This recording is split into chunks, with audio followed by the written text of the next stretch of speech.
Meeting of the Community Commission for Public Safety and Accountability is called to order at 6:30 p.m. We'll begin by calling the roll to establish a quorum.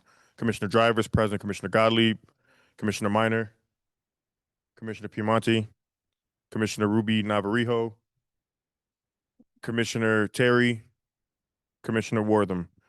With 4 out of 7 members of the Community Commission for Public Safety and Accountability present, we have a quorum and can conduct the commission's business.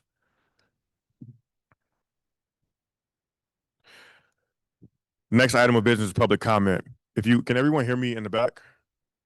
The next item of business is public comment. If you would like to share something related to the commission's work on public safety and accountability, and for purposes of establishing a quorum, Commissioner Ruby Navarrijo is now present at the meeting. If you would like to share something related to the commission's work on public safety and accountability, you have a few options. You can speak at a public meeting. You can also submit public comment in writing by emailing your comment to communitycommission.publiccomment@cityofchicago.org, or you can bring a copy of your comment to one of the commission's public meetings and give it to someone on the commission or someone on the commission staff. People who wanted to speak during public comment period tonight were asked to submit their names in writing earlier. Names were then drawn at random by a member of the commission staff. Speakers will be called in the order in which their names were drawn. If your name is called to offer public comment, we ask you to approach the microphone and line up in the order in which your name is called. When it's your turn to speak, please say your name and then spell your name and then offer your comments. Each speaker will have 2 minutes. We have allotted a total of 20 minutes for public comment. Our first speaker is Karen Kane, which will then be followed by Sydney Brooks and then followed by Tawan Sims.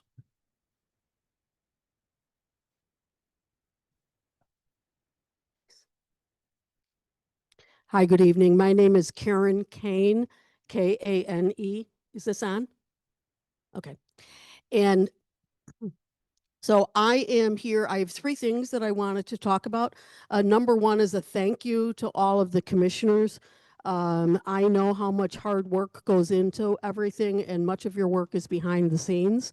And so I want to say thank you for all the extra time. You spend more time, I know, than what the job description included. I know that because that's true for the district counselors as well, but I think your time is even more. So thank you very much. The second thing I wanted to talk about was the meeting that we had at our monthly meeting for the 18th Police District Council last Tuesday. We discussed the proposed drafts for traffic safety.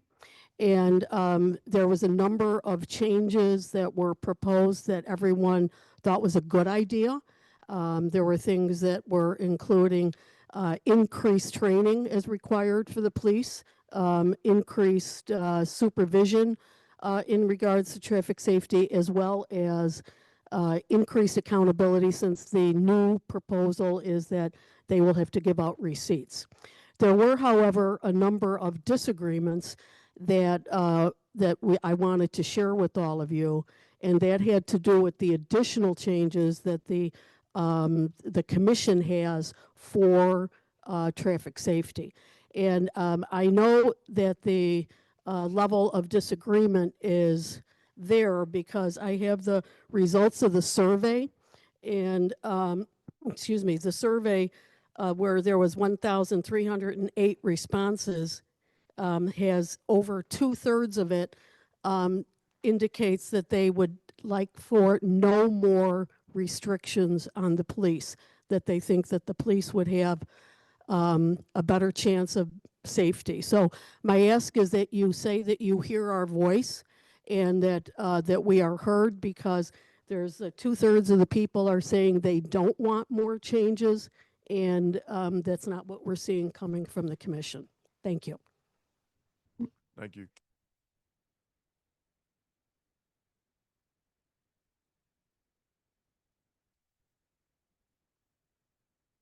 Welcome, commissioners, to the southeast side of Chicago. Can y'all hear me? I guess you can. You don't think it's on?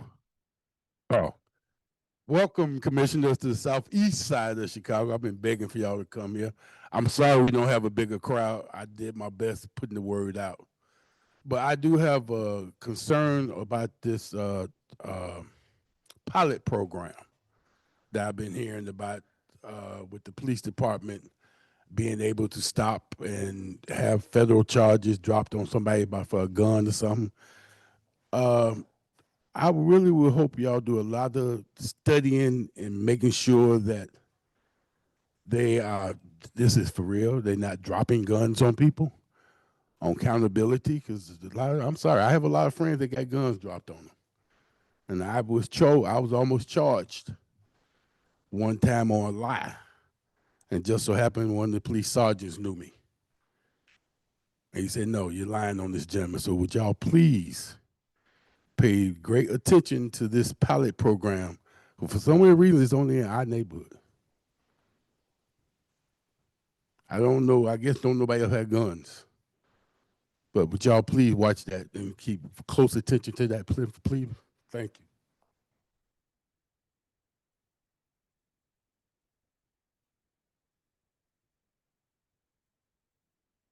Mr. Sims.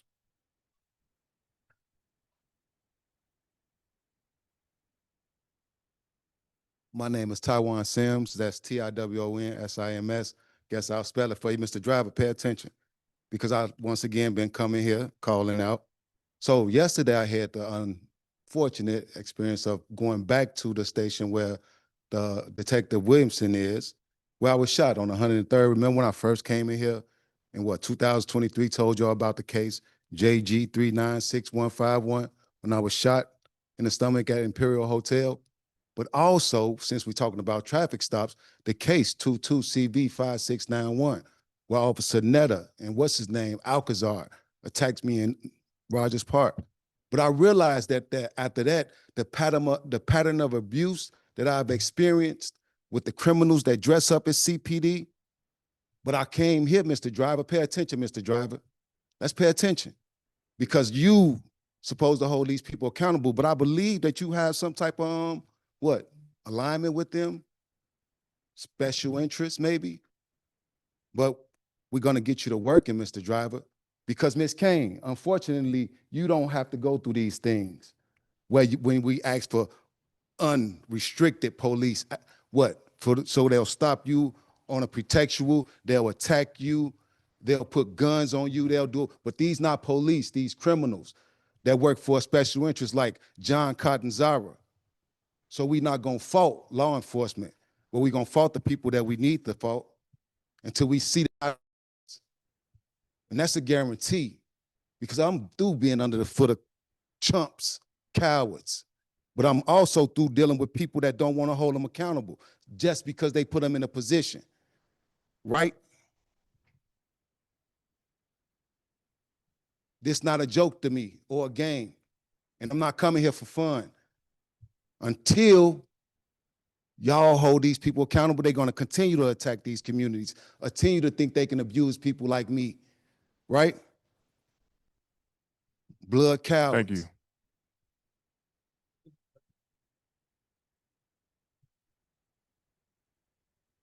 And this time we're going to follow up, because for some reason they made you the guy.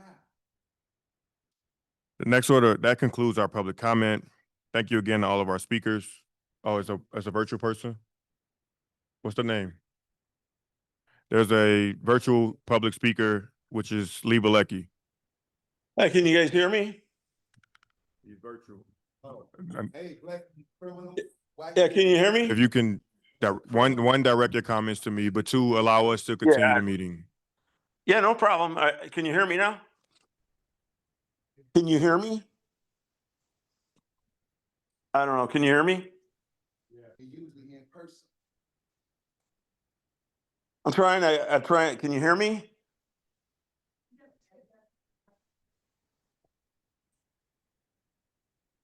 Hello? Yes, we can hear you. Oh, well, can we start the clock again? Because I didn't get any acknowledgement. Lee, go ahead and speak. We'll make sure you get your full 2 minutes. All right. The reason I was calling is I reviewed the traffic stop, the pretextual traffic stop things that was suggested by the commission, and I gotta tell you, reading it over, especially Section 5, most of these preventative measures suggested by Commissioners Gottlieb, Minor, and Piemonte They just don't make sense to me. I really think that I'm looking at this thing where you can't stop somebody unless they committed a Class A misdemeanor. It absolutely makes no sense. Tom McMahon and I have over between us 60 years police experience. Nobody from the commission, other than Sandra and Ramel, has even talked to us about these things. So, I mean, the Tribune posted an article yesterday talking about traffic safety and how many deaths that we've had on the streets. To say we can't stop somebody because if they're over 16 to wear a seatbelt, um, traffic signals. The only one I might agree with you is the light bulb and the license plate. But all of these other ones, I don't know. I don't think much thought went into them. At least no reasonable thought went into it. You really have to look at what crimes are being committed in the city: carjackings, armed robberies, and in many, many, many of these cases, a vehicle is being used. We can't not keep taking tools away from the police department. One of the other things that's I've noticed, and from talking to other district counselors, it appears that Commissioners Gottlieb and Minor have decided to go out, and they have the right to do so, but to talk about traffic stops to the other districts. Well, that's great, but again, after reading what they've suggested here, I don't know if they're just not educated enough on policing and criminal behavior, but I think they're. Thank you, Lee. This concludes the end of our public comment period. Thank you again to all of our speakers. We value your input. The next order of business is approval of minutes. Before today's meeting, draft minutes of the commission's regular meeting held on April 24th were shared with all commissioners. Are there any corrections to the draft minutes that have been circulated? Hearing none, I move to approve the minutes. Any commissioners? Second, I've moved, and it's been seconded by Commissioner Piemonte that we approve the minutes of the meeting held on April 24th. Is there any debate on the motion? Hearing none, we'll now move to a vote. Those in favor of the motion, before we move to a vote, all 7 members of the CCPSA are now present, and we have a quorum. All those in, oh, sorry, 6 out of 7 members of the commission are here. It's just like I hear echo. I don't know if it's coming from the virtual or not. All those in favor, please signify by saying aye. Are there any nays? Abstaining. With 5 commissioners voting yes and 1 abstention, the ayes have it and the minutes are approved. You please note Commissioner Wortham's abstention for the record. Our next order of business is new business. Today, we will be discussing traffic stops. On April 21st, the City of Chicago submitted 2 versions of a draft traffic stop policy to the Illinois Attorney General and the Independent Monitor and the consent decree between the City of Chicago and the State of Illinois. One version is from CPD and one is from the Commission. The Commission's version includes most of the language from CPD's version, but with some changes that a majority of commissioners think are very important. The policies were submitted to the Attorney General and the Independent Monitor because more than a year ago, the Independent Monitor recommended to the judge in the consent decree case that traffic stops by the Chicago Police Department be included in the consent decree. That would mean that changes to CPD's traffic stops policy will be made through procedures laid out in the consent decree and will be overseen by the Independent Monitor and the federal judge in the case. Right now, the Commission has the legal authority to make traffic stops policy for CPD.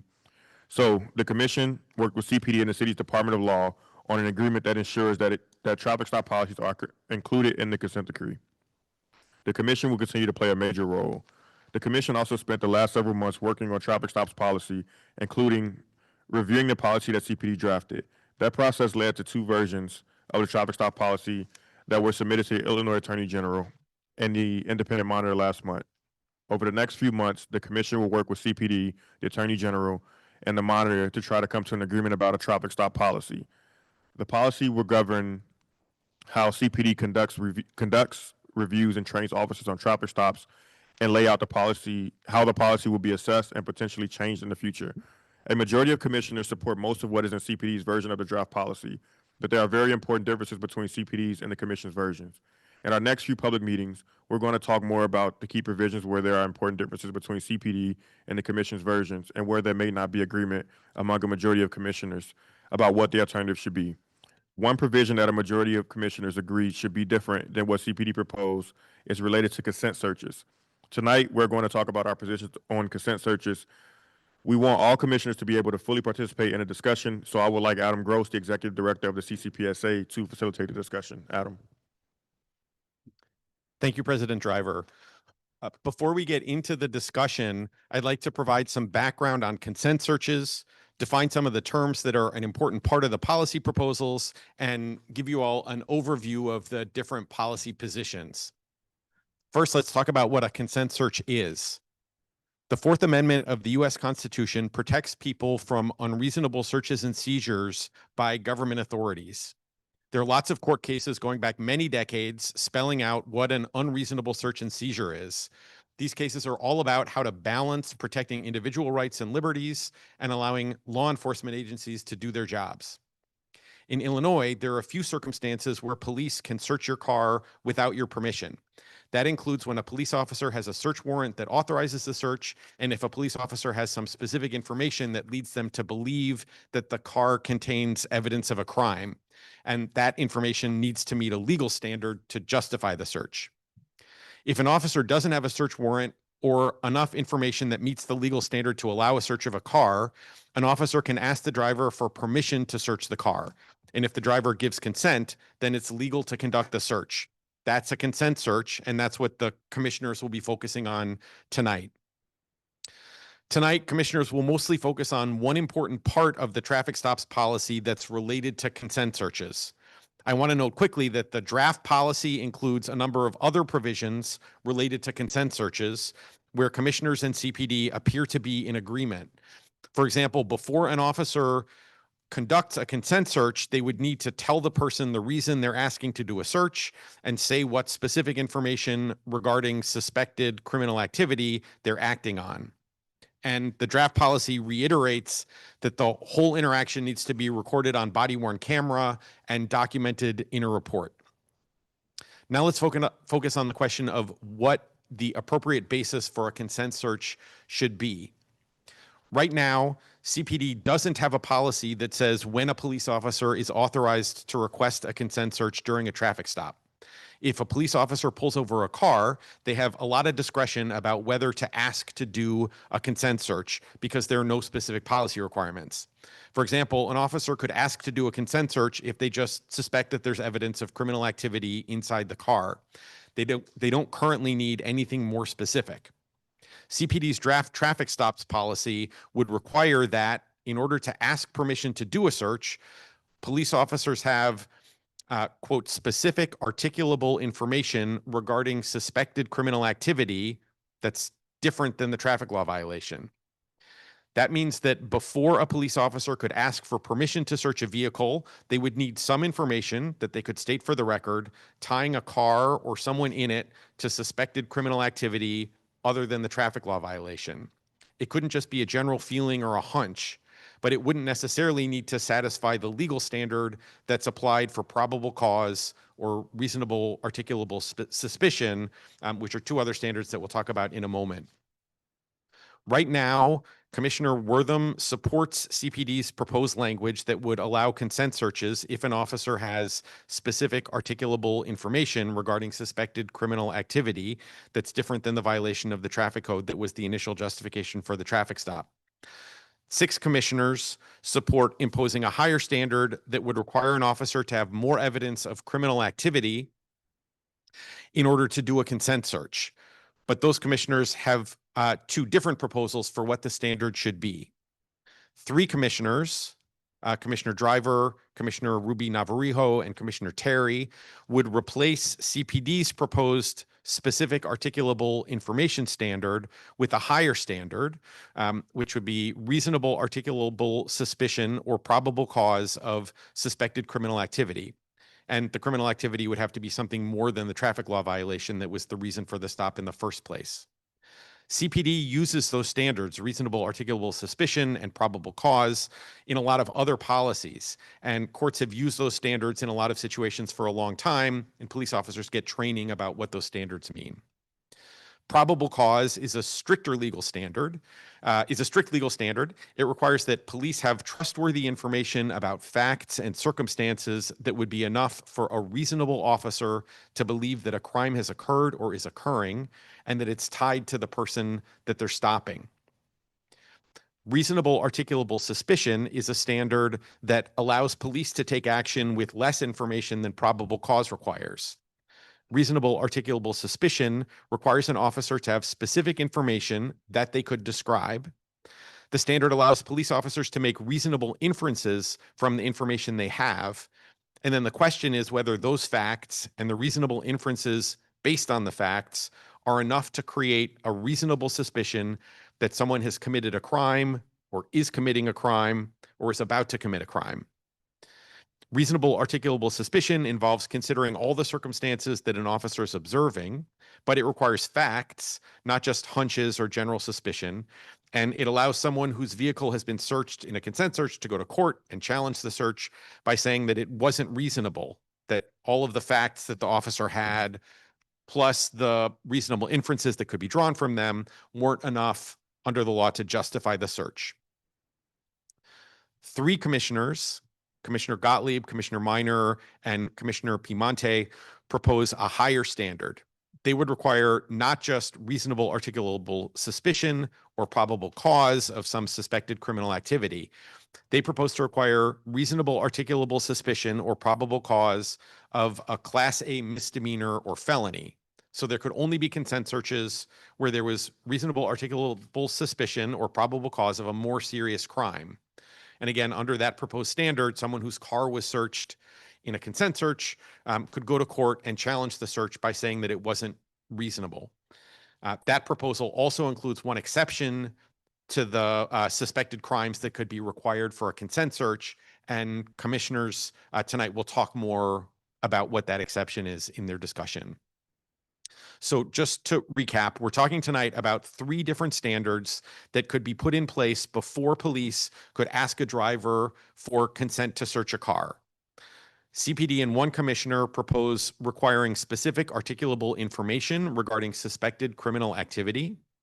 3 commissioners propose requiring reasonable articulable suspicion or probable cause of some criminal activity other than the traffic law violation that was the reason for the stop. And 3 commissioners propose requiring reasonable articulable suspicion or probable cause of a more serious crime, specifically a Class A misdemeanor or a felony. And again, there would be an exception to that. I'd like to start by asking 1 commissioner who holds each of those 3 different views, just to walk through why that is the position you support. Anyone wants to go first?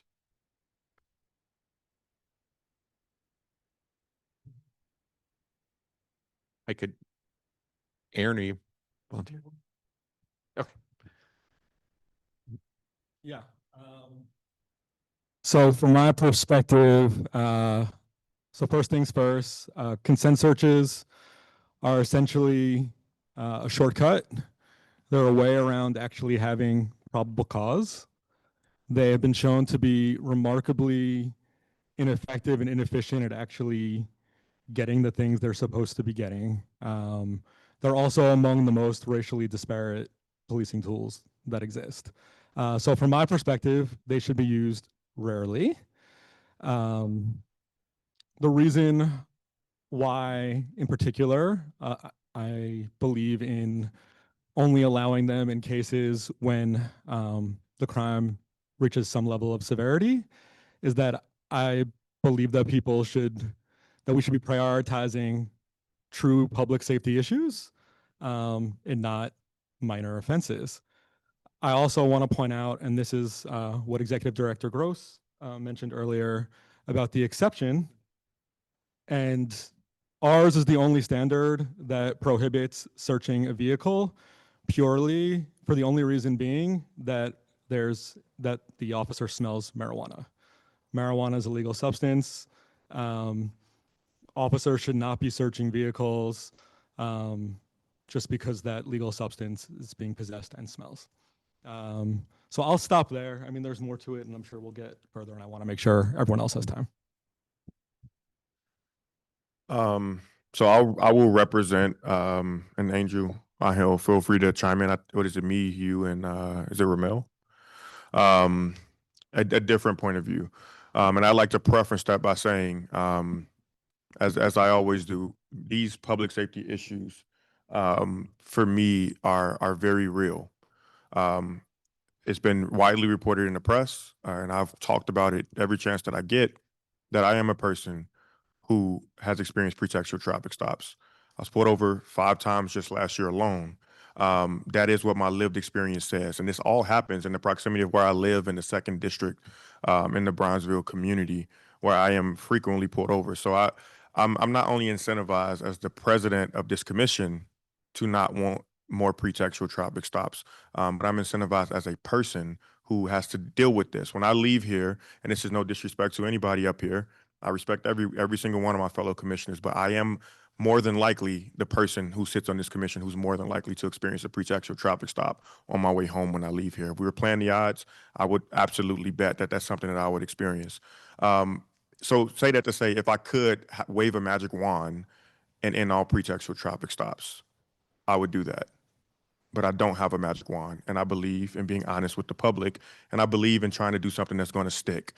The standard of reasonable articulable suspicion is something that has been well observed. It's something that has a legal precedent. And to explain, there's 2 different types of policies. What we're talking about is a traffic stop policy. That means that an officer observes something, a vehicle code, a sticker violation, a light bulb, a brake light, right? That's a traffic violation. The moment an officer has reasonable articulable suspicion of a crime, that is not a traffic stop violation. That is what's called an investigatory stop.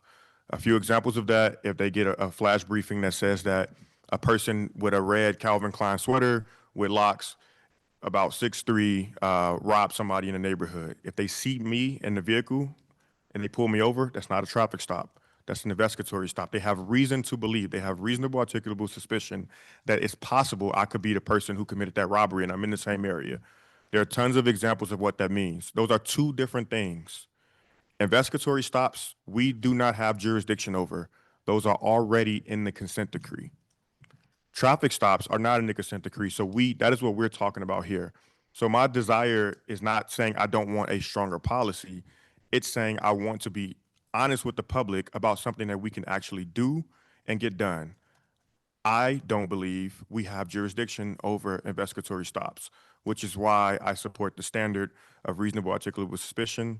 And also, let's be honest here. Let's be real. What this policy requires, and I think it's helpful to give real world examples. What the policy that we have written in conjunction with the Chicago Police Department says is that if I'm pulled over, this is a consent search, meaning I have to give consent. But it doesn't stop there. It says not only do I have to give consent, the officer has to read me what my rights are first. So the officer reads a card that tells me what my rights are, and they tell you not only do you have to give consent to a search, you can withdraw consent at any time. So if I say, yes, officer, you read me my rights, I say, yes, I consent to you searching my vehicle. It still doesn't even stop there. Now I have to sign that card, and then the officer has to sign it, to where we both now have an understanding that we all are on the same page. We know what our rights are. And if that officer's searching the car and I'm like, you know what, I don't like this guy's attitude or this person's attitude, at any moment, I can withdraw consent. I think that is fair. I think that is procedural justice. I think that is something that we can pass and get done. And I think it gets to the root of the problem. And I think it will limit a lot of the racial bias and any other bias that is in there. So again, I don't necessarily have a fundamental disagreement with my colleagues who want something stronger. But I believe it's my job as a commissioner to talk about what we can actually do. And the last thing I want to do, because the trust of our community is important to me, the last thing I want to do is sell somebody a dream, and then when we fall short, it hurts everybody's feelings. Everybody's like, well, you told me you were going to do this thing, and then we actually can't do that. I prefer a reasoning and a method where I tell you the truth up front about how far we can go. And if you want to go beyond that, we can go to Springfield. I'll be there with you. We can change the laws, but that is what the power that we currently have to enact change here. So I don't disagree with my colleagues, but I think this is the more honest way to do it, and I think this will get to the root of the problem. I don't know if this is on. This is on. Yeah, I'm just gonna piggyback off of what Commissioner Driver was saying. Um, I sat through a class. I didn't even sit through the whole thing, but it was an 8-hour class that every officer needs to take around RAS, and this topic specifically. The fact that I couldn't even stay the entire class, the department is trying to dive deeper into Fourth Amendment issues, and I think that we can piggyback off the momentum. We have a lot of work to do. However, we are down 100,000 traffic stops from last year, and we need to build off of that. We need to create better standards and how officers conduct themselves during these stops. That is why I think that it's good to give constituents options of when they're able to withdraw their consent. And just to kind of to let you know, probable cause is enough to arrest somebody. So that standard alone is is higher than what we have now. Not information or not a hunch. You need to be able to state it. You need to go through the procedures, and I think that's what a lot of people that I've heard, from consent searches to traffic stops, I've had a bad experience with the way that officers have conducted a traffic stop. I also, from the way that I understand it, is that once it gets into the nature of felonies and whatnot, it is an investigatory stop. It's a completely different stop than the initial infraction. That is what the second bullet point that Adam said. 3 commissioners propose requiring RAS or probable cause of criminal activity other than the traffic law violation that was the reason for the stop. So let's say that it goes even beyond already the reason of the stop. The draft policy that we have now, it would basically say if you're parked in a tow zone, I can't just search your car because you're parked in a tow zone. So it's important to distinguish that a lot of the things that are occurring now, we're trying to put standards around it, but also recognizing that traffic stops are extremely fluid. I had the pleasure of seeing Anthony do the simulator at the Public Safety Training Center, and a lot of the people who went through that simulator stated this is an extremely fluid. Like, I didn't even imagine that I would react this certain way if a traffic stop goes a certain direction. And not every stop is going to go that certain direction, but we need to recognize that we have to allow our officers to make certain determinations when it comes to those extreme circumstances. So those are just some of my thoughts. I've shared a lot of my other thoughts in other meetings, and I think we can move on to somebody else unless someone has something to add. I want to correct something. Yeah. So, I mean, I think there's this talking point about when it becomes an investigatory stop. The truth is that actually in both our standards, at the time that there is RAS, it has become an investigatory stop. These are exceptions.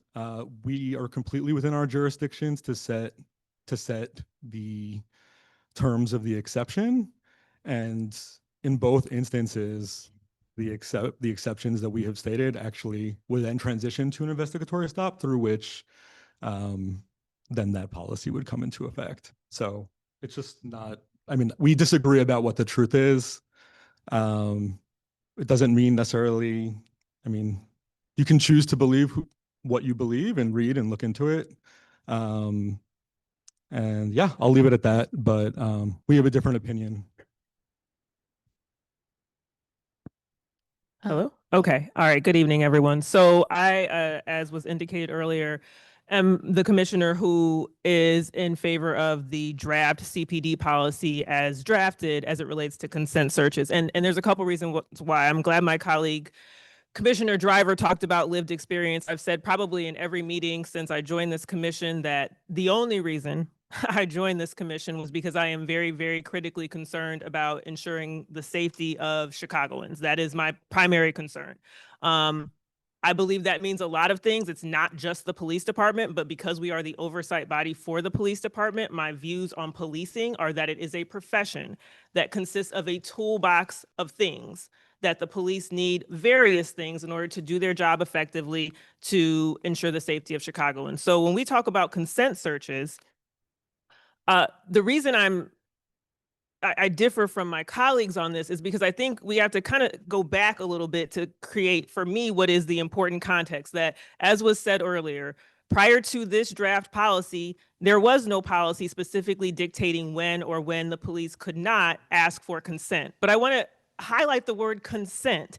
There's a lot of talk about probable cause and the Fourth Amendment and when police can search without your consent. But here we are talking about the police officers asking a driver if they can search the car. The driver can then say yes or no. A lot of what I have heard, because I have listened on a lot of our public meetings to people's concerns about traffic stops, a lot of it is about behavior, conduct. And so I think coming from a place where there was no policy saying when they could and could not ask for consent, to the policy that CPD has drafted is a world of improvement. I think CPD has actually gone further. Well, I know they've gone further than they had to legally. And I think that's important to note. The law doesn't, to ask someone to search their car, CPD has already elevated the standard for that with their specific articulable information standard. I think the other part, if we're talking about conduct and addressing some of the public's concerns about conduct during searches, I want everyone to remember this is all on body cam.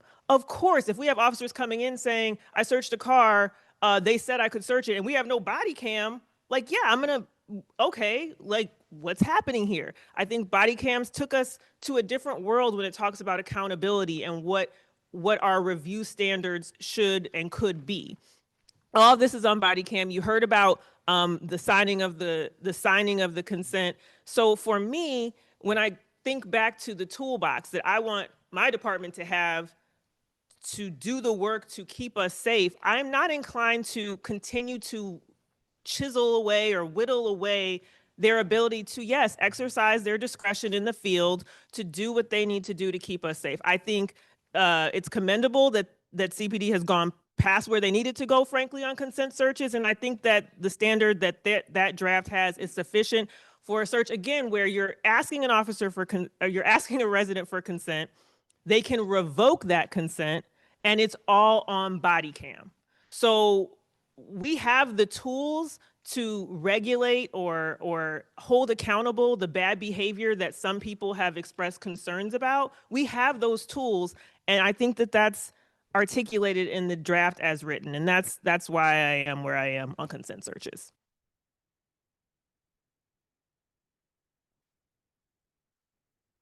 Hey, Commissioner Piemonte. Hello. All right. So I just wanted to say that I agree with Commissioner Driver that, I don't believe that I have ever been pulled over for a pretextual stop. And, I live on the west side of Chicago. I've lived there for 20 years last month.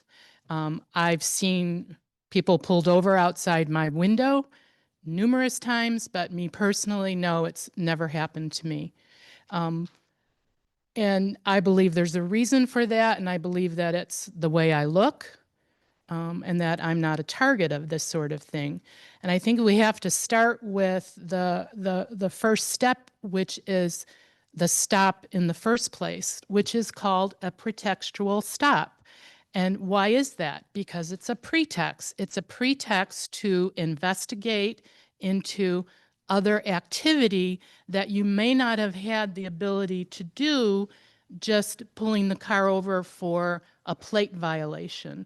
So you're starting at a point where the police are already on I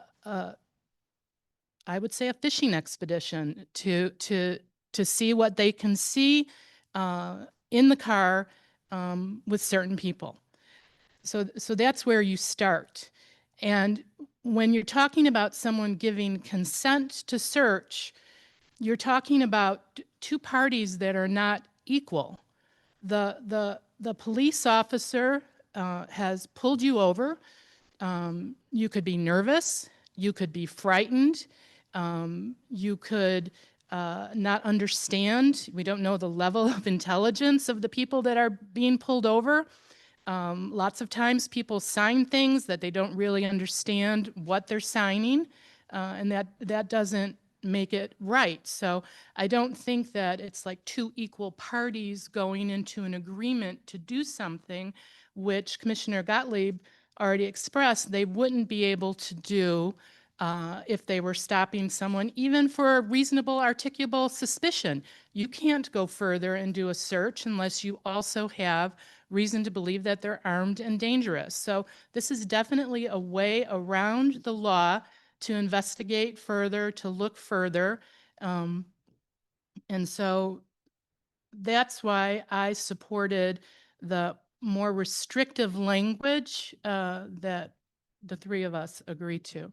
And I would also point out that the Illinois Supreme Court has recently held that the smell of burnt cannabis alone is not enough for reasonable suspicion to stop or probable cause to arrest. So I definitely think that that should be part of this.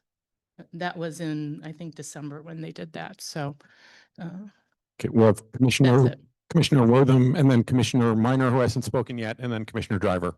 Okay, I just wanted to say one thing in response to my colleague's comments. I really, again, going back to setting the table here, and I know we were, I think, talking about consent searches, but, and listen, we are a commission in diverse opinion, but I want the public to really understand that when an entire class of stops, when we only say, well, the police are conducting pretextual stops, you are never going to find someone who can tell you the police conducted X number of pretextual stops. The reason for that is with certainty. Let me say that. They will never be able to tell you that with certainty because a pretext is a state of mind. There is no report where an officer says, you know what, I pulled this person over because it looked like a bad guy.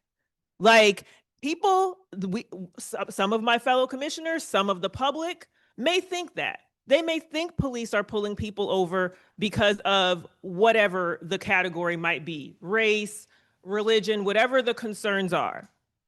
But I just want to be clear because we're talking about traffic stops. And if you look at both draft orders, that's the reason why there are definitions, because there has been there's a contingent of the public and some on this commission who have decided that when police execute what are, for the record, legal stops for legally enforceable violations, they must be doing that on a pretext, because surely you wouldn't pull someone over for this legal violation otherwise. Well, that's an opinion.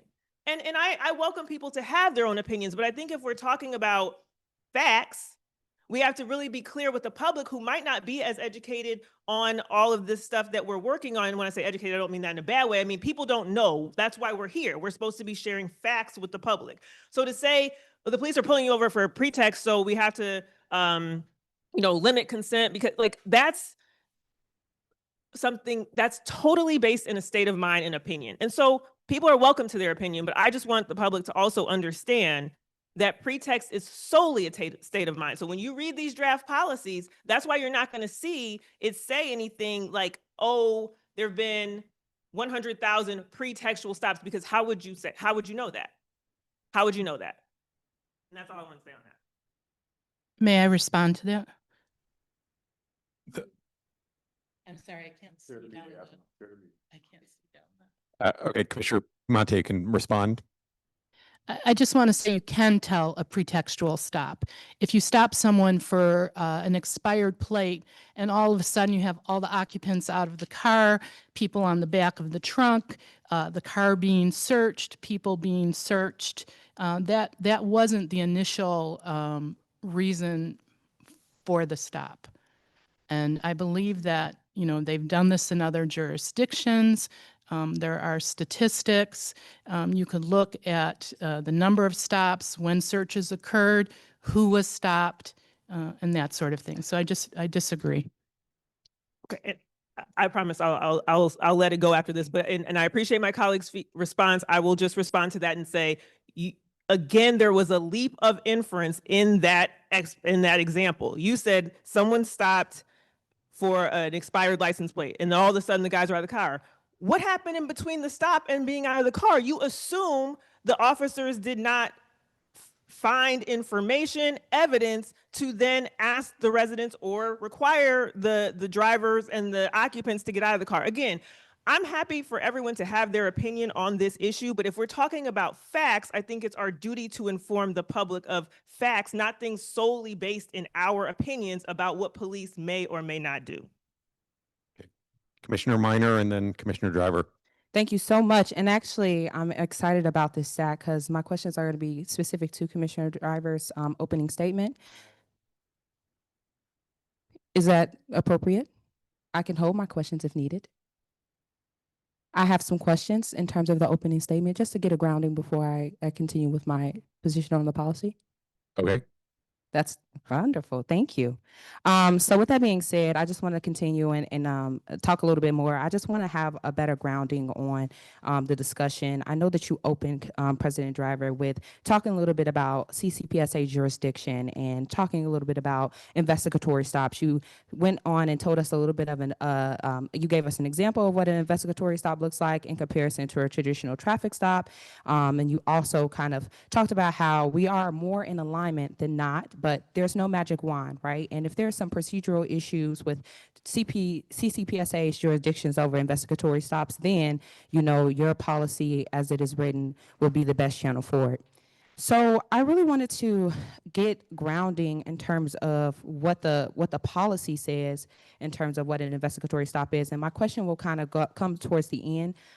So please bear with me, because I was reading Special Order SO 4-1309. That is actually what defines the investigatory stop system. It's codified in CPD's policy currently. And I just want to read what an investigatory stop is per their policy, because I think it's very important for us not to necessarily for us to speak specific to the policy, right? I think sometimes legislative intent gets lost when we are paraphrasing. So with that being said, an investigatory stop as defined in the policy is a temporary detention and questioning of a person in the vicinity where the person was stopped based on reasonable, articulable suspicion that the person is about to commit, or has committed a criminal offense. This is the policy, you all. The suspect may be detained only for the length of time necessary to confirm or dispel the suspicion of criminal activity. The temporary detention and questioning of a person for the purpose of enforcement of the gang and narcotics-related loitering ordinance is an investigatory stop.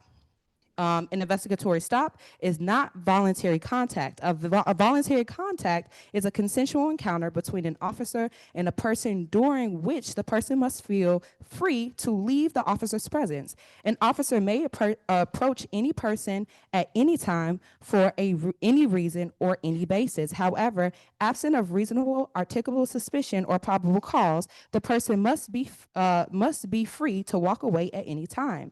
An officer's ability to articulate that no factors existed that would make a reasonable person perceive that they were not free to leave is important. And then they kind of talk about the following factors that police must consider, right? So I just want to make sure, the reason why I wanted to give this to you all is reasonable articulable suspicion plays a key role in what makes an investigatory stop per the policy, right? And then there's also some factors that make some requirements as it relates to consent, right?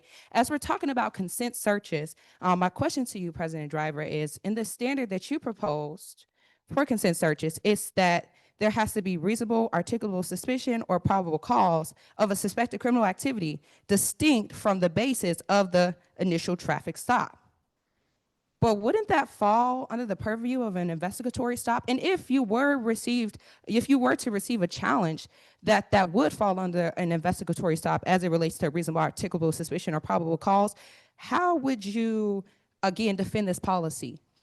If you believe that, you know, per your argument, that this is not under the purview or jurisdiction under CCPSA. So first, investigatory stops are in the consent decree. I know you read the special order. But so one, I agree with you wholeheartedly, actually. And reasonable, articulable information, and to be frank with you, I'm not opposed to what CPD proposed, which is reasonable, articulable information, to that standard. My desire to use the words reasonable, articulable suspicion is because it's well defined. It's because that is a well-defined standard that police officers understand, that can be explained to the public, that can be trained on. Reasonable articulable information, from what I know, hasn't been taught anywhere, hasn't been trained anywhere. People don't understand it. But I do agree with you.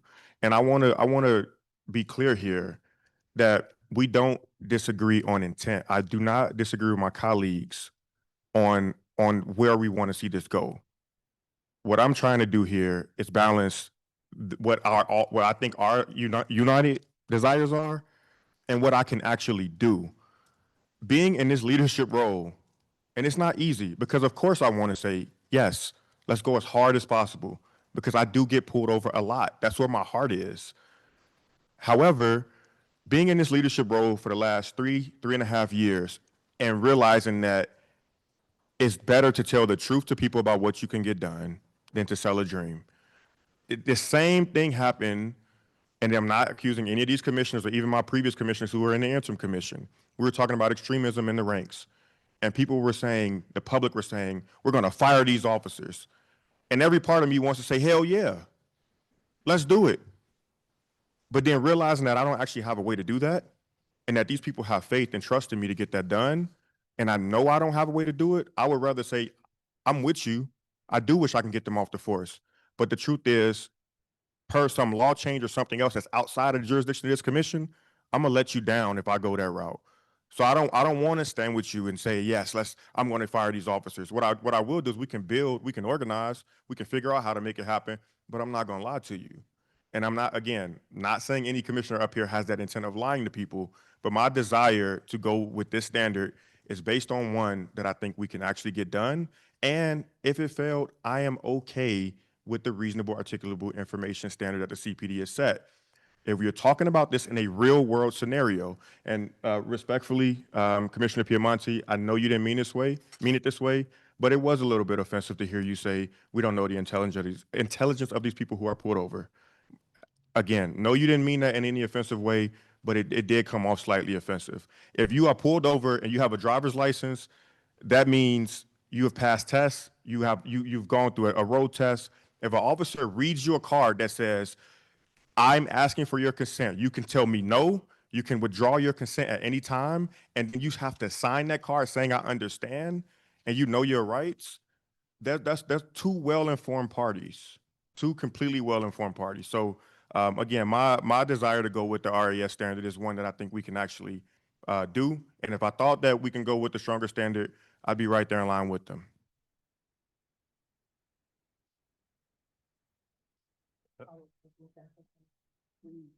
So we'll come back to Commissioner Minor, Commissioner Ruby Navarro. Or I'm sorry.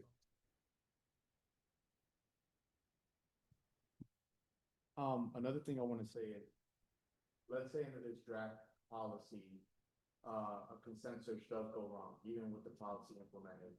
There's still a whole other facet of supervisory reviews and accountability that constituents can take to rectify that problem. Not saying that it should ever get to that point.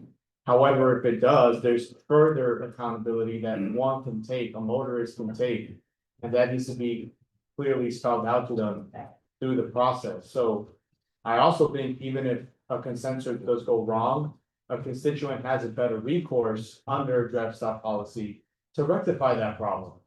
And to see if we need to make some correction or the leadership has to decide that.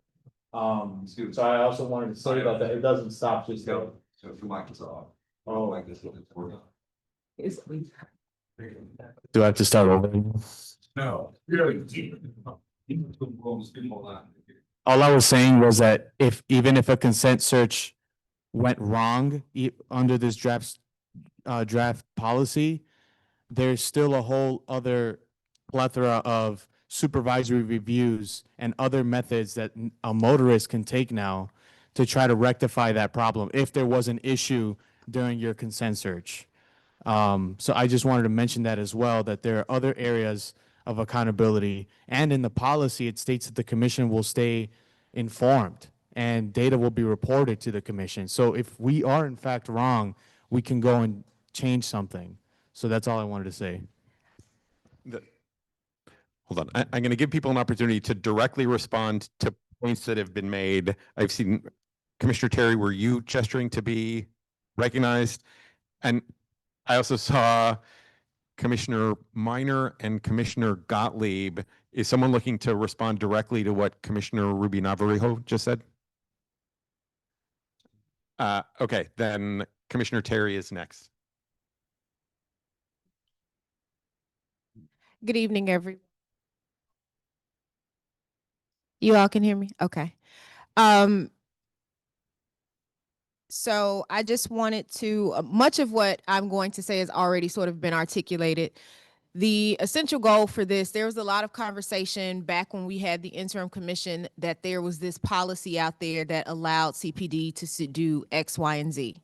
We now know that that was not the truth. That was not the case. And we now have an initial draft policy that has been put before us.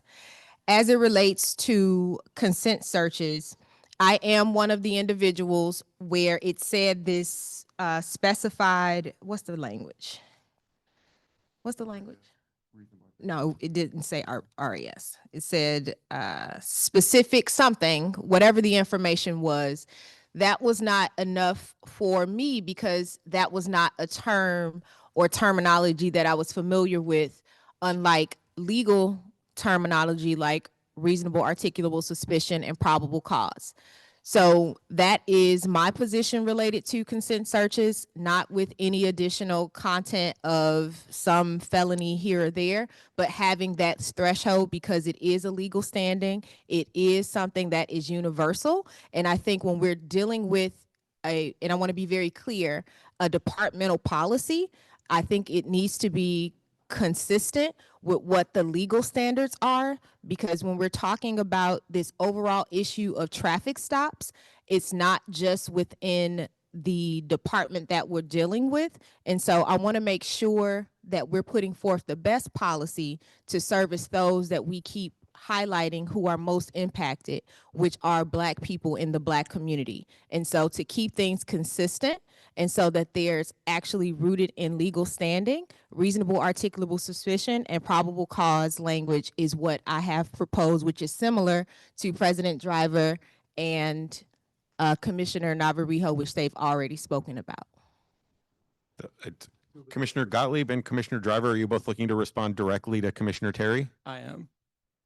Okay, Commissioner Gottlieb. Yeah, so I just want to clarify something. I don't think it's intentional, but our standard is also around reasonable articulable suspicion. So we have the exact same legal language. We just have that around a different set of crimes, a more restrictive set of crimes. So we have the exact same legal language. So there's that. I also want to point out that the sort of not allowing people to be searched purely for marijuana odor is also in the consent decree. So if we're talking about kind of being consistent and sort of following what exists, it seems like that would be a very easy place for us to agree on. Commissioner Minor is next, then Commissioner Driver. Awesome. I'm again very excited about this stack. I actually just want to follow up on the earlier concession. I think some of you might see me dancing with assignment because it sounds like President Driver said, I agree with you. So I just wanted to really hone in on that. What exactly do you agree with? Do you agree that because of reasonable articulable suspicion is censure to the standard that it's also included in the investigatory stop policy? And I have one more follow-up question based on your answer. You ask both. It's not supposed to be a back and forth, but you can ask both questions, I'll answer both. Sure. I mean, I surely can. I just don't want to, I want to make sure that both gets the time and attention that I think that they deserve. So my first question, just to recap, is you said that you agree with me earlier. Do you agree that because reasonable articulable suspicion is centered to this policy for consent searches that you're proposing, that it would fall under the purview of the investigatory stop policy based on the definition that I read earlier today? And secondly, if you do believe that it falls under the investigatory stop policy, can you just can you please just tell me how does this then align with what you were saying about the jurisdiction of the commission? Are you saying that if it does fall under the investigatory stop policy, that we then have jurisdiction over that policy? Or are you saying that you're proposing a standard that we don't have jurisdiction over? If that's the case, then what would be the path forward? What I'm saying is reasonable articulable suspicion is well defined. That's why I supported that over the CPD's proposal of reasonable articulable information that we don't know where this exists anywhere else. So is it possible that this would be challenged? Yes. And I also stated that I was okay with the CPD's proposal of reasonable articulable information. I am not up here simply wanting to get into a back and forth. In order to move us forward, what I will propose right now to our commissioners that disagree with me and that want a stronger standard, tell the public right now what is our plan to pass that. And if it's a good one, I will change my position right now and support your position. But when we get in the room and it's the Attorney General's office and it's the judge and everybody else and the Chicago Police Department could potentially respond and say, this is an investigatory stop, it's already in the consent decree. That's a stuck point. And again, I want to get where y'all at. I just don't see a path to get there. So if you all can articulate to a plan to me right now, how we can get there and state that publicly, and if it's a good one, I will change my position and I will agree with you. And if you can't do that, I want you all to articulate, what do we then tell the public when we shot for the moon and we failed? I love this. I actually really love the challenge. I would love to take a stab at it, right? How can we make this tangible, right? Because honestly, from what I see and based on the reading of the definition, I'll leave it to the public for them to, for you all to kind of come to your own conclusions. But it sounds like we're in the same boat, that we're both probably proposing policy that could be argued is under the investigatory stop policy. Here's the great thing about that piece, right? Even though I do believe that the standard for the exception and the standard that we have right now is very strong in the direction we need to go in. One of the reasons why I think it's super phenomenal that we're in the process that we're in right now is that we're doing this in collaboration with the independent monitoring team, with the Attorney General's office and CPD, right? There was a proposal on the table that this policy gets wrapped into the consent decree, and that is something. Oh, is this classified information? Yes, there was. I thought we've nodded to the fact that we're in negotiations multiple times. Is that not true? We're in negotiations and we're not supposed to be discussing in any way the substance of those conversations. It's fine to discuss the commission's position on anything, your personal position on anything. Right, but that's not the substance. I'm just saying the players in the room. Is that fair to announce? Is that already public information? We've said previously that the commission is working with the the Attorney General's office and CPD. Okay, but not the larger independent monitoring thing. I mean, if it's So consent decree, obviously, I mean, right, we went on. Let me say this, and let me have a point of clarity, because we did mention, per Adam, you just confirmed me, we did say that we were having conversations with the Attorney General's office and CPD, right? And again, this is a back and forth in a negotiation of what that policy could look like. There has also publicly been announced that the independent monitoring team wanted to consider putting this policy in the consent decree policy. And we have also publicly mentioned where our position would be if that was to be the case. And our position was that we should maintain being the policy-making authority over this policy, which we are doing, whether that be rolled into the consent decree or not. One of the reasons why I am a proponent, talking about my own personal experience, not the substance, not what we talked about in those meetings, because again, I'm not privy to those negotiations. I'm not a part of the CPD working group. But what I am saying as a commissioner, when I'm thinking about the general trajectory of this policy, and I'll slow it down. I know I talk kind of fast when I'm passionate.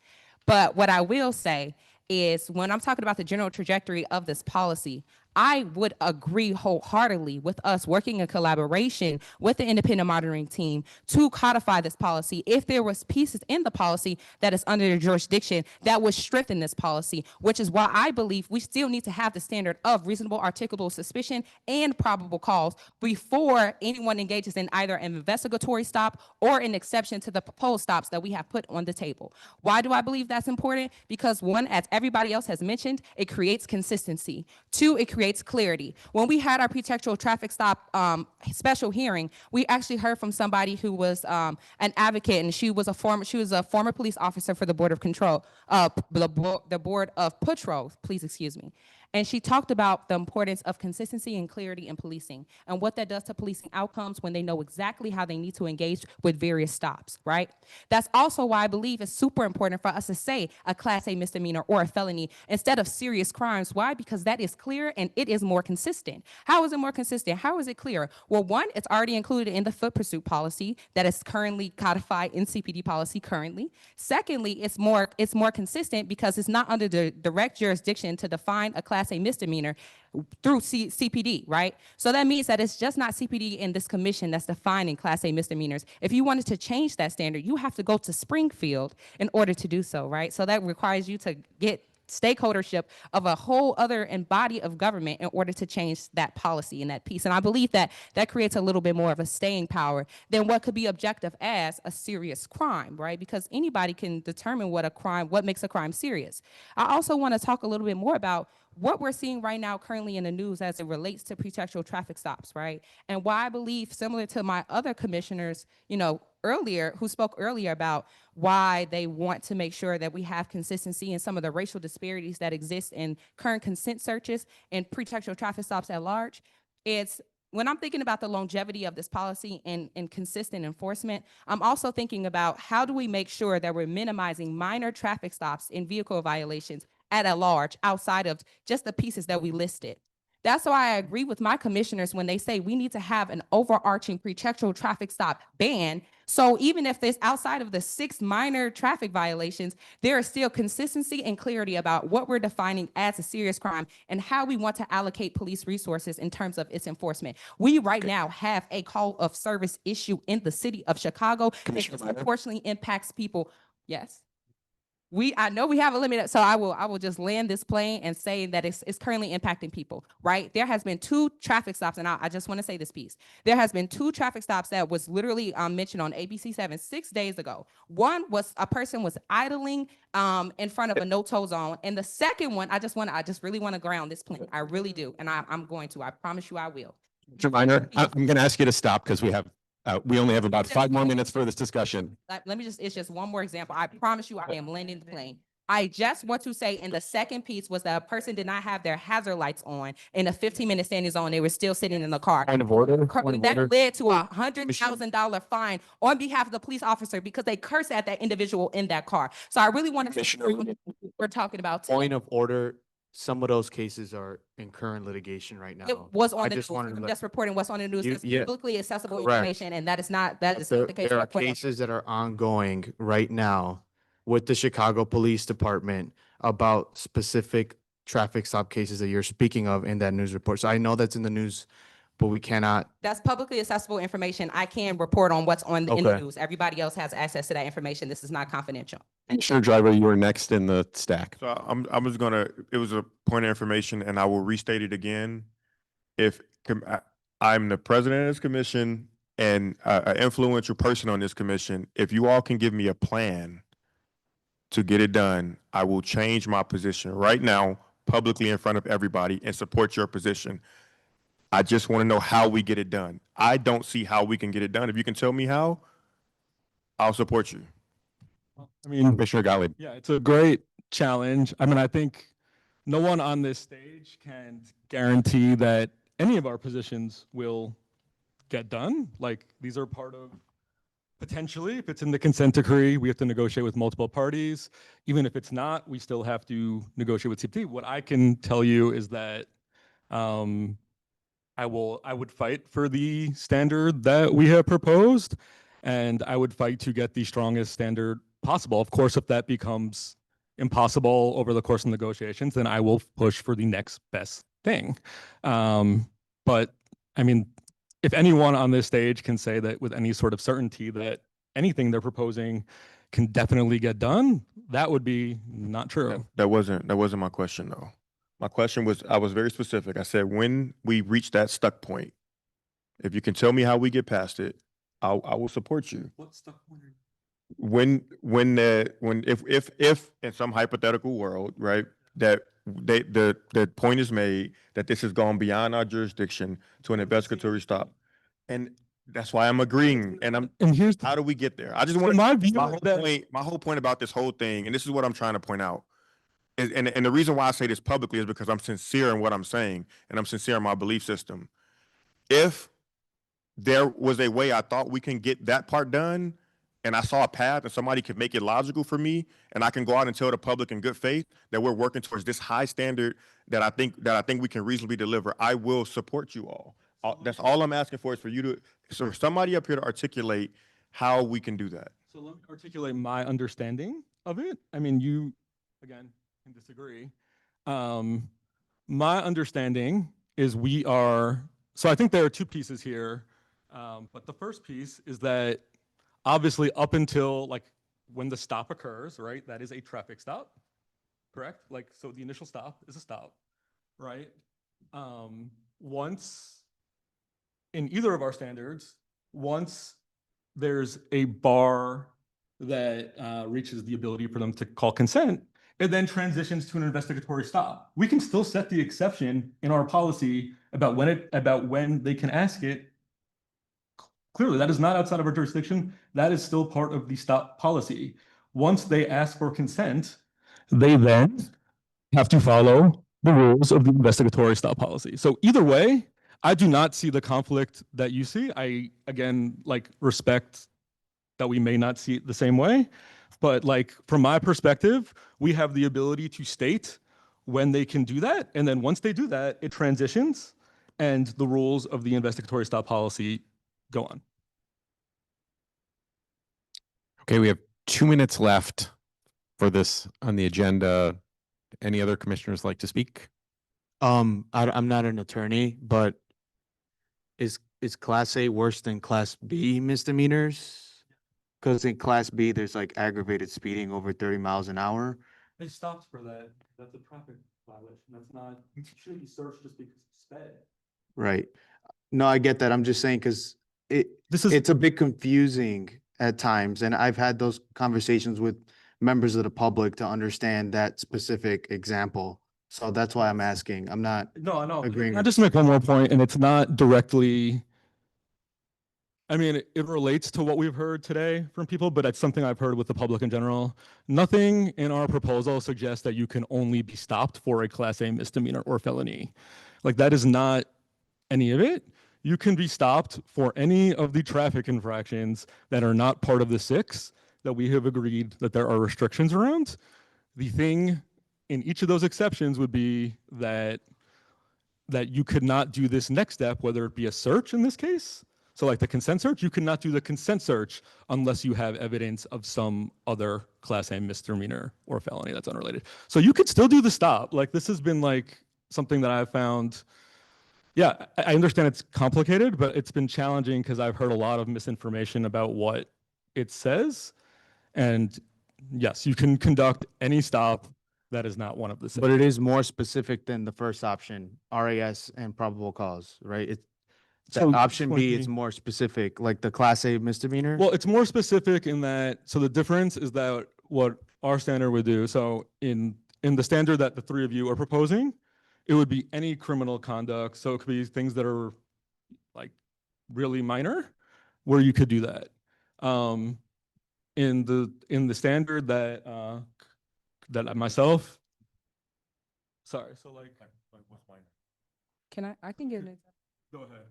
Sure. So the example is you're idling at a 15-minute flashing light zone without your flashing lights, right? That could be a crime in which, CPD can say, oh, I pulled you over for this reason, and it's outside of the purview of the 6 traffic infractions that we have listed. One of the reasons why I think it's super important for us to then talk about an overall pretextual traffic stop ban, which has 3 commissioner supports, is so that those kinds of minor infractions don't become a consent search, right? It doesn't have to escalate to a full-blown interaction with a police officer, because I believe that is a misuse of police resources for such a minor issue, right? And when you all talk about a serious crime, I love that you asked this question, right? Well, who is defining what is serious? I think that's kind of like what your question, the heart of what your question is getting to. Even if we're talking about like oranges and apples, is it a class A, is it class B, is it class A? Is it just something that is unlawful, right? That's not a part of the 6. That's really going to be up to CPD's jurisdiction and discernment based on the policy as is written and as you all are proposing as a serious crime. Whereas one of the things that our policy would do is there is a codified list of here are the here are the felonies, here are class A misdemeanors, and this is under the purview of what that looks like for an engagement for a consent search, or what does that look like as an exception for the policy that we have written. So that means that unless someone has unless the officers have a specific reasonable articulable suspicion that someone is engaged with a class A misdemeanor or a felony, then they cannot stop a car based on not having the person who's over the age of 16 not having a seatbelt or something along those lines in the list of 6, right? So I just want to make sure that there's clarity, and I just wanted to provide that example, and I'll yield my time to Commissioner Gottlieb. I think I've covered it unless there's more. Commissioner Terry, final comment. We're at time. Yes, so I just want to circle back the concerns when we start to nitpick and put all these restrictions. I want to be very clear, because after our last meeting last month, President Driver and I had a great conversation with a few people related to this overall conversation related to traffic stops. And again, my position is the language, which is the legal standard of the reasonable articulable suspicion, as well as probable cause. Now, when we start to get into the specificity of restrictions, again, when we talk about this issue of traffic stops, we continue to hear people give comments about the impact towards Black people, because the numbers show it's Black people. So I want to be very transparent. This is a departmental policy that will only be applicable to the Chicago Police Department. The Chicago Police Department is not the only law enforcement entity that has jurisdictions in the city of Chicago. You all have seen Cook County Sheriffs pull people over. You've seen the state police pull people over. You've seen University of Chicago pull people over. So this idea that Black people are only interacting in the city of Chicago with the Chicago Police Department, I want to be very clear, it will not apply to them.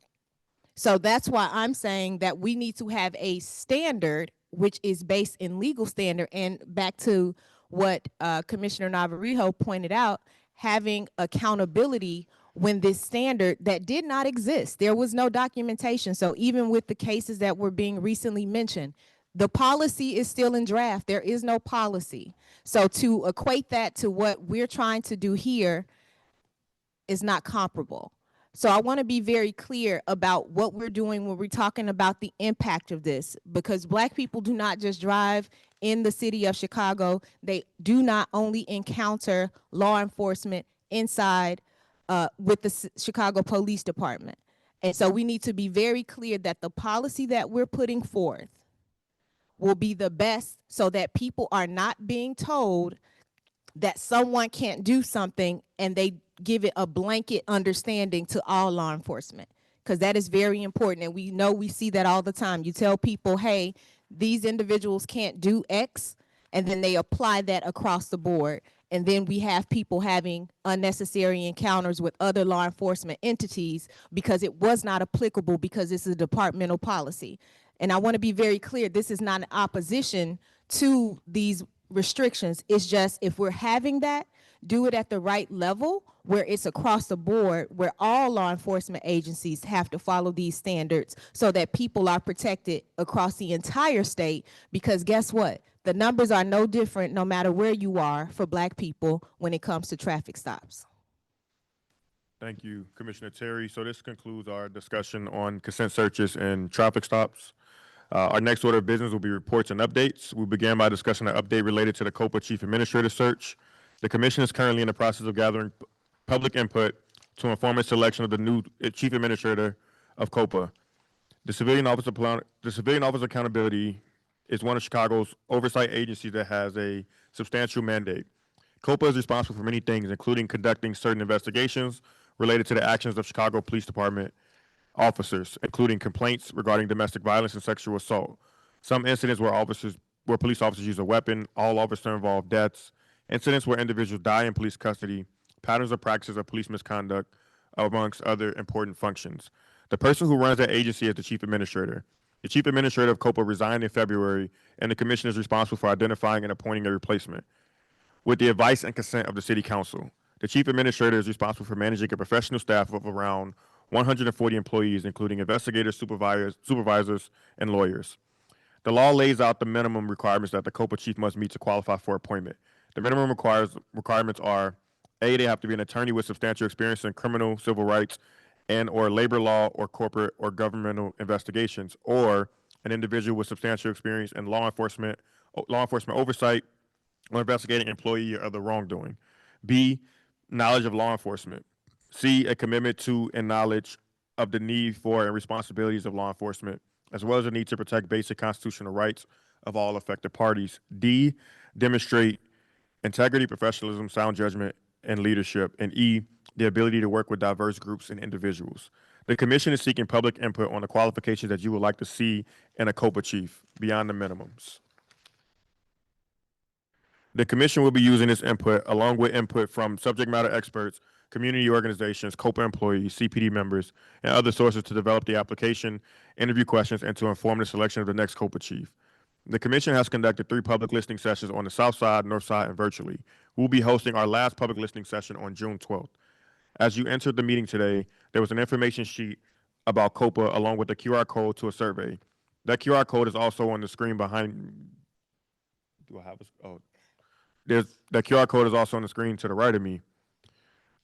Please look at the information, do your own research, and respond to the survey. We encourage everyone to attend the listening session on June 12th. As a part of our engagement process, the commission is also required to retain a search firm to assist us with the national search for the COPA chief administrator. We're in the process of vetting firms and will provide more information as it becomes available. Are there any questions from commissioners? Hearing none, next we will hear from President Terry for a brief summary of her and Commissioner Minor's involvement with the Mayor's Extremism and Law Enforcement Task Force. Commissioner Terry. Thank you. So really quickly, want to provide insight related to the involvement around the recommendation from the Office of Inspector General. So why did the OIG recommend a task force in the first place? So in its April 2024 report, the Office of Inspector General issued an advisory report on CPD members' alleged anti-government and extremist group affiliation. OIG recommended that the city, not CPD alone, take a definitive and unequivocal position against extremism within its police ranks. Inspector General Deborah Witzberg and Deputy Inspector General Tabaro Richardson have stated publicly that a mayoral-led task force would be best equipped and best positioned to direct and coordinate multiple departments and policymakers to implement changes citywide to combat extremism and anti-government associations within CPD and the larger city workforce.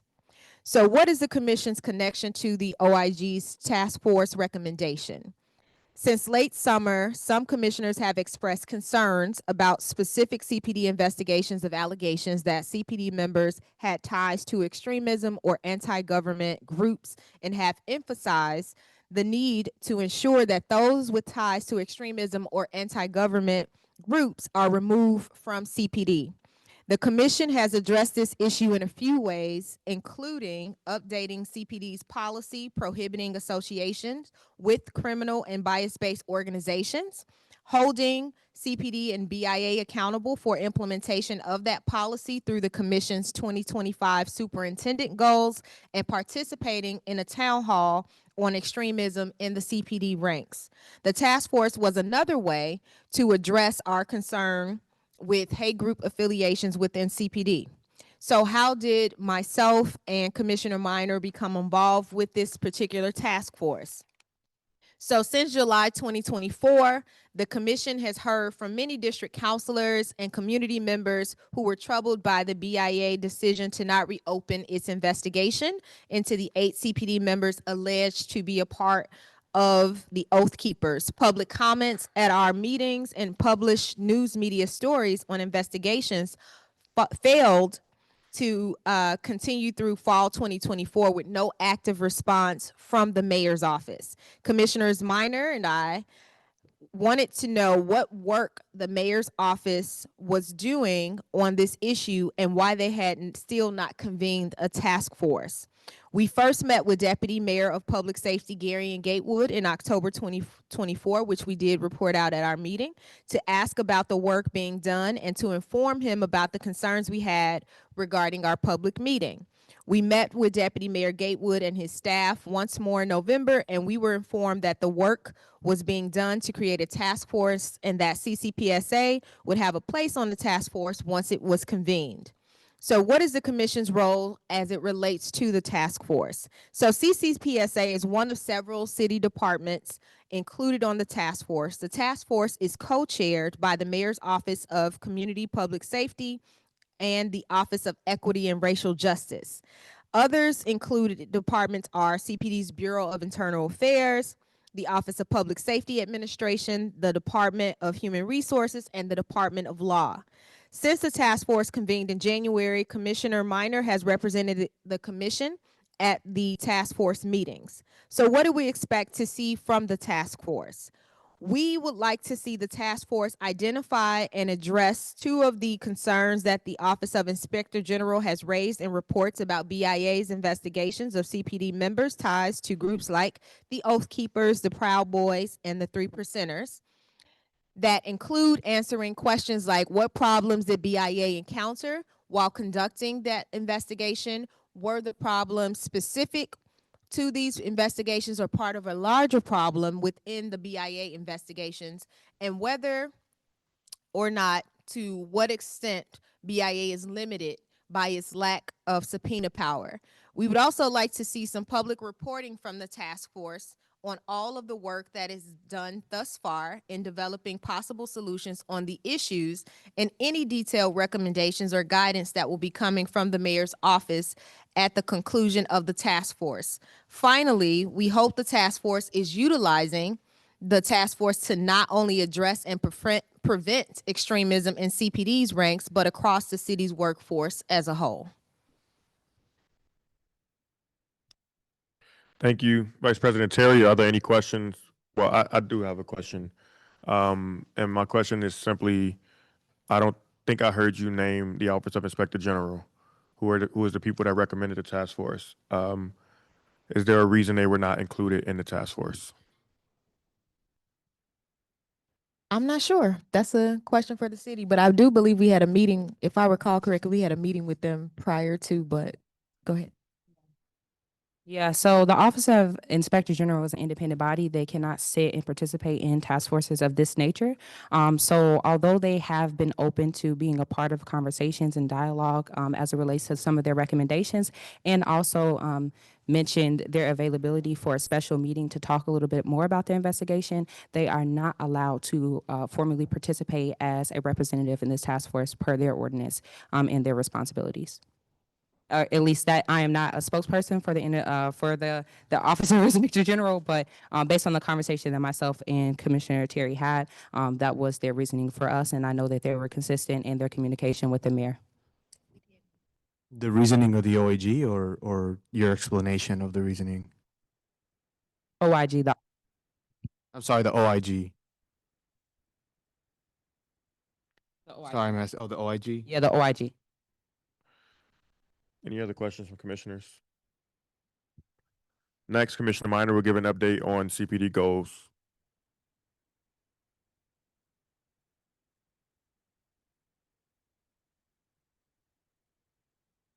Thank you. It's been a very, very, very, very busy month. And I'm super excited to stay so busy in this commission. I love this work. So this month I had 2 follow-up meetings related to the CPD Q1 deliverables. I met with Deputy Director Mike Milstein, we had a wonderful conversation. He is a part of the CPD's Office of Equity Engagement and the Office of Victim Services. We spoke about Q1 progress on CPD Victim Services Goal, which aims to ensure that CPD supports every victim of crime. Director Milstein spoke on the office progress to greatly increase the number of victim advocates hired through the end of the year, and the office current work to ensure victims of domestic violence and nonviolent crime receive support and services. There's a lot of good things that is cooking and in development, including the development of a tracking system and some other great work. So I look forward to just updating you all on the office progress as time continues. I also spoke with Lieutenant Jack Kenter for Q1 updates on CPD's Early Intervention Support System project. EISS for short. This goal is essentially related to CPD's consent decree work to deliver proactive risk management and officer support for its members with a data-driven early warning tool. Lieutenant Kenter shared the history of CPD's early intervention work dating back to 2020 with the creation of CPD's Officer Support System pilot with the University of Chicago Crime Lab through to the department's current work in partnership with Benchmark Analytics to overhaul CPD's entire performance management systems and create an entirely new intervention support program. I am seriously looking forward to learning more about CPD's progress with their annual goals and their Q2 deliverables. And of course, I will continue to share updates with you all. I think there's really great work that is happening as it relates to victim services and victim services support for victims and mental health supports for officers. Thank you. Are there any questions from commissioners? I have a question about the early intervention stuff. I've had many conversations with officers who are about to retire, and they mentioned that there's a lot of mental health issues even after they retire. I know this is early intervention, but is there any conversations around like officers who leave the force and a lot of them unfortunately commit suicide? I really love this question. And I just also want to kind of uplift the fact that the EISS system is actually just one tool that is in CPD's tool belt to do risk management and mental health and provide mental health supports for officers.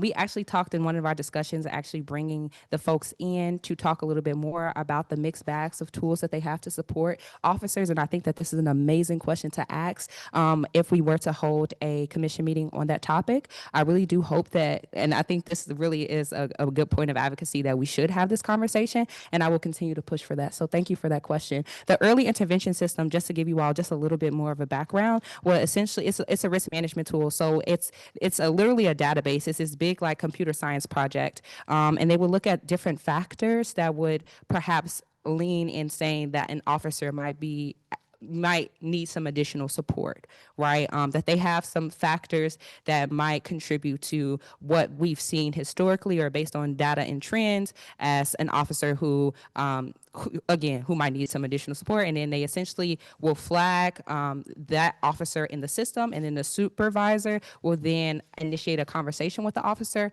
and then provide that support based on the recommendations of the system. Again, that's what makes it an early intervening system. It's a complex data analysis project. That's also why it's taking so long, because there's a lot of coding and the development of the database. Next, we have an update from Commissioner Ruby Navarrijo and the Non-Citizen Advisory Council. Thank you. The commission has requested feedback from the Non-Citizen Advisory Council on the COFPA Chief Administrator search and on the current draft of the traffic stops policy. I have also requested the Non-Citizen Advisory Council's feedback on the updated policy language in CPD's currently enacted U and T visa policy and how CPD has shared these updates with community members and other stakeholder groups.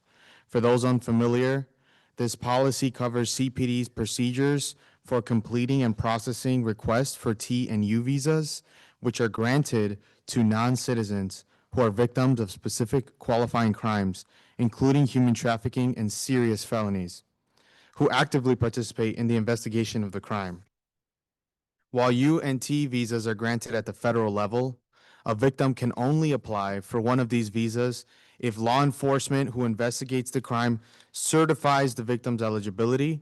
So CPD does need to play a key role in the process.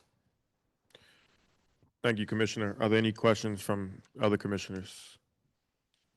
Seeing none, we'll now move to adjournment. Is there any further business before the commission? Yes, I have further business. I also just wanted to give you all a recap of some of my personal advocacy as it relates to youth.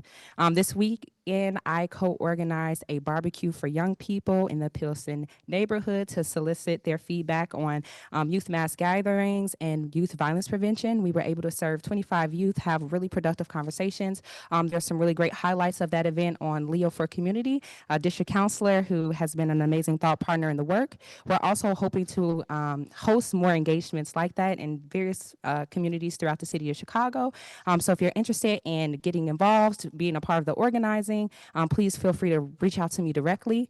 I also am in the process of organizing a panel for youth justice ministries that's working on violence prevention work for our youth. We are going to have that discussion in collaboration with Pastor Sims at St. Michael's MB Church that's on the west side of Chicago. And so if you know of any young people who are doing great justice ministry work in community for violence prevention, please feel free to send those names over to me.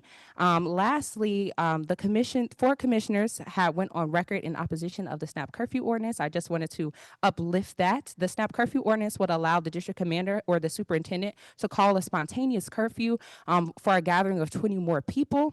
It is specifically a tool that was supposed to respond to teen gatherings. If the SNAP curfew is called, after 30 minutes, whoever is in the vicinity will then be taken to the precinct. They will receive a $500 fine. And if you are a repeat offender 3 times, you will receive triple the fine, which is $1,500. So if you want to learn more information about the 4 commissioner stance as it relates to this ordinance, please feel free to reach out to me and my fellow commissioners who went on record in opposition. I continue to take it very serious being the youth commissioner on this commission. I think that young people need to be more involved as it relates to public safety advocacy, and I am committed to creating the pathway to get more youth voices in this work. Thank you. I have something. All right, just really briefly. Every May, this nation observes National Police Week. I didn't know about it for a long time. I mean, I've known about it now for a long time, but for a long time before that, I did not know about it. National Police Week is observed with a week full of events in Washington, D.C., and then also all over the country, various districts and municipalities honor fallen police officers and law enforcement members who have died or been killed in the line of duty in service to their communities. It was held a couple of weeks ago, as it is every May. I bring this up because we obviously here in this work talk a lot about what the Chicago Police Department does, what law enforcement members do, what our officers do. And I think it's really important that as we do that work, as we do the oversight work and the partnership work with our department, that we are interested in learning about the job. I say this at every meeting. I really see this as a profession, like I see teaching, like I see construction work, professions where people have specific knowledge and experience that allows them to know how to do the work. And so I think that if people are so inclined, the information specifically about fallen Chicago police officers, and we have far too many, is publicly available. If you read their stories, if you read some of the ways that our officers have been killed, and you keep that in mind as we talk about law enforcement policy, general orders, what our police should do, shouldn't do, should be able to do to keep us safe, I think it would really inform some of our work to acknowledge the sacrifice that they make every single day in service to this city, and really, quite frankly, putting their lives on the line every single day in service to this city. So I know a lot of people don't know about National Police Week, and I just wanted to share that. So if you're so inclined, oh no, it was May 13th through the 19th. I could be wrong on those dates, I'm sorry, but it was a couple of weeks ago. And again, you can look up stuff online. It's all available. Just Google National Police Week. And we obviously have various memorials here. The Chicago Police Department does a magnificent job of honoring its fallen. Those ceremonies are always broadcast for the public. And so I just encourage people to look at that and keep that in mind as we talk about this work. Thank you. I also just want to acknowledge our public officials and district counselors in the room, Beth Rochford, Karen Kane, Teresa Chandler, and Dion McGill. I also saw Alderman Dasmond Yancey in the room as well. If you're an elected official in your room, you're in the room and I did not call your name, feel free to stand so we can formally acknowledge you. Thank you all for the work that you do for the city of Chicago. Hearing no further business before the commission, this meeting is now adjourned. Thank you.